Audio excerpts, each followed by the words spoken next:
I was asked actually on a post I popped up on LinkedIn, I think, the other day about how we need to get our businesses back under control. You know, the stuff I talk about all the time. And Contact jumped in and said, hey, I love all the things that you share, but my business runs 7 days a week. It's like 24/7. There seems to be an expectation that I will answer calls all the time and emails all the time, and there's stuff that's going to go wrong 7 days a week, and so I just need to be available 7 days a week. What do you do? How do you apply your stuff when a business is 7 days a week? And it's a great question. Here's what I'm going to say. No human in the world expects another human to work 7 days a week, 24/7, because it's just not possible. So the only person that does that is you. It's the boss in the mirror. The boss in the mirror sucks. And I know, because I had a boss in the mirror that sucked. We had a 24/7 business.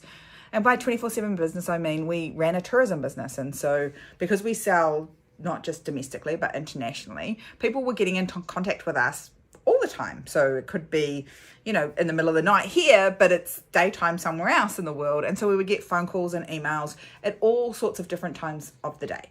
I used to hop out of the shower to answer the phone. I used to wake up in the middle of the night to answer the phone. And so I was on 24/7 because you just can never relax when it's like that. And I had a couple of people say to me over those years, oh, I'm sorry, it must be the middle of the night there. I didn't expect anyone to pick it up. I was just expecting to get an answer phone. And so we can set the boundaries and the expectations for our businesses any way we like. We've just got sucked into thinking that somebody else somewhere else expects us to be available 24/7. And then we've decided, as the boss in the mirror, to make that our rule, that we will be available 24/7. Even your really big, massive corporate businesses that have call centers and things like that have times when they're not answering their phones. And so it's perfectly acceptable for you as an owner-operator, a small to medium-sized business where you don't have someone to cover everything all the time, is to set really clear parameters around when you will answer and when you won't answer, with your phones, with your emails, with everything. And so long as you set expectations like, hey, I got that email and I'll be coming back to you inside this time frame, or hey, thanks for your message, we'll come back to you inside this time frame, people will be okay with it every time.